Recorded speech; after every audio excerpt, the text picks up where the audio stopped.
because the other didn't work out for you? No, you didn't. I'm tired of listening to you, okay? I'm tired of listening to your excuse. You did not complete it.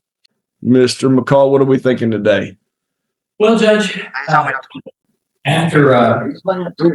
we're here, Mr. Schur got into an IOP. I've not seen any proof that he completed that IOP.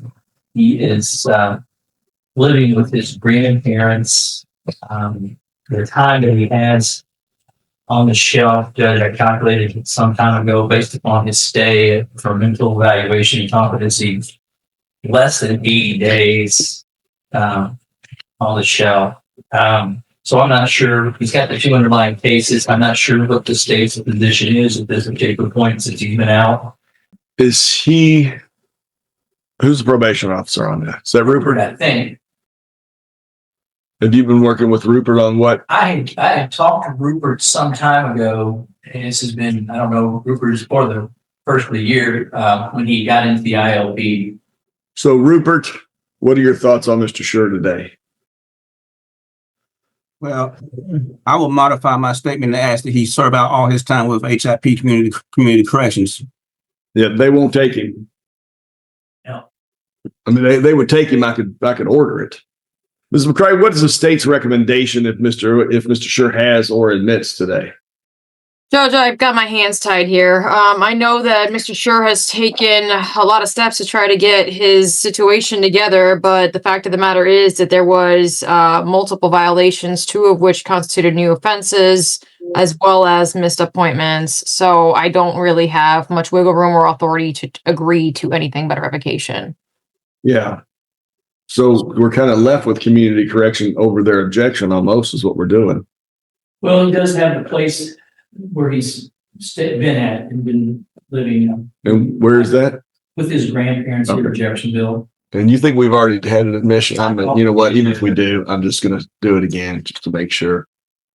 All right, Mr. Schur, here's where we are. You have the right to a contested hearing today, and you can fight this thing tooth and nail and parallel argue for you and call witnesses and cross-examine everybody. You also, if you were to lose that hearing, you have the right to appeal that all the way up to the Supreme Court if they would accept it. And for that entire process, you have the right to a public defender representing you free of charge if you could no longer afford Mr. McCall.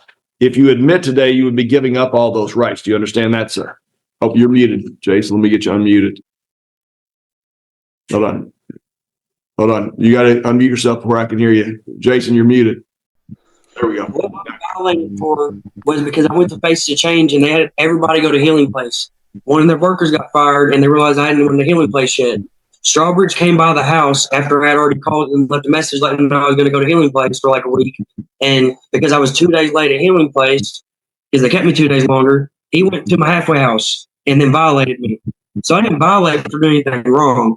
And then when I violated, I got arrested like 2 days later.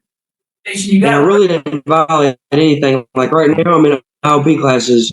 He told me to let them know when I get out of IOP classes and then go check down with that community corrections thing.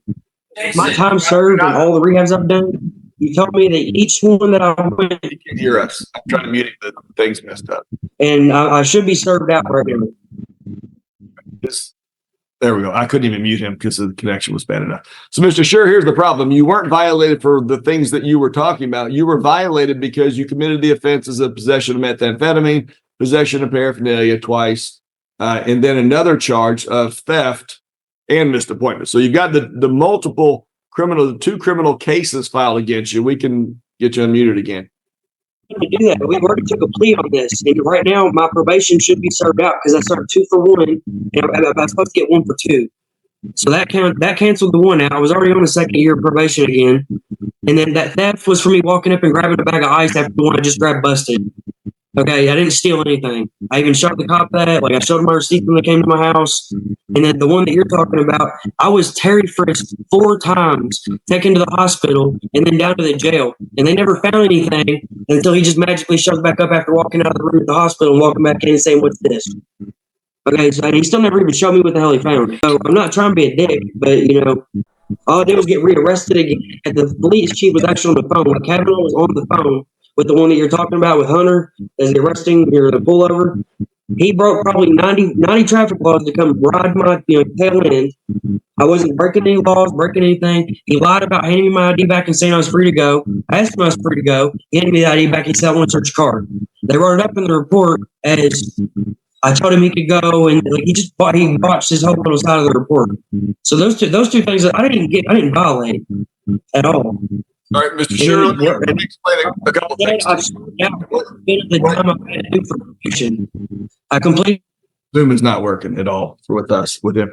So we're gonna have to set this for in-person, Perry. I'll let you figure out what we're gonna do. I'm not gonna send him community correction. I thought I was over the objection, but I think it's devolved in the community correction over the objections. Can you hear me? Yes, he can hear you. He can hear you. Yeah. Jason, I don't know what you're talking about. He- Number one, He can, but he's not listening.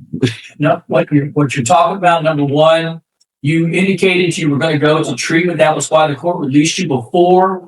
You were supposed to do a treatment program. You were supposed to then go to the IOP because the other didn't work out for you. No, you didn't. I'm tired of listening to you. Okay, I'm tired of listening to your excuses.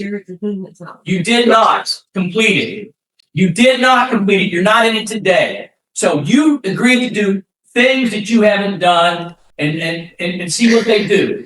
We're not doing this anymore. Not doing it. April the 2nd, Mr. Sure, I need you in person in the courtroom at 9 a.m. April the 2nd. Because here's the thing, you have the right to cross-examine all the people you want to cross-examine. You have the right to put, I can't, Mr. Sure, I'm keeping you muted because you're not listening, you're talking instead.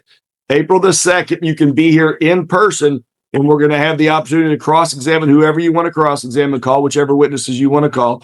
You need to have an appointment with Mr. McCall first.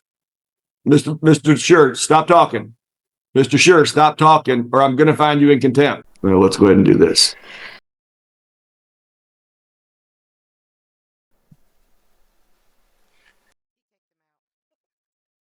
Lost his video too. What's the date on that, Judge? April 2nd. So I was going to I was just going to unmute him so I could find him in contempt. Honestly, I'm just going to kick him out so we don't get across that way. Make sure he knows to be here April 2nd in person. All right. Thank you, sir. Thank you. And Ms. McCray, that'll be contested, highly contested, I presume. So I'm going to let him represent himself, I assume, because that's what he. I don't think you have any option here. See how you feel? Get the flu? The kids are, I'm praying for the best. I'm praying for no phone calls from the school today. Okay, but you didn't get it? I'm fine, thankfully. Max is in trial today, so I'm praying for him too. Oh, man. Yeah. All right. All right, thank you. Thanks, sir. So I've got a note from text from Miss Gray.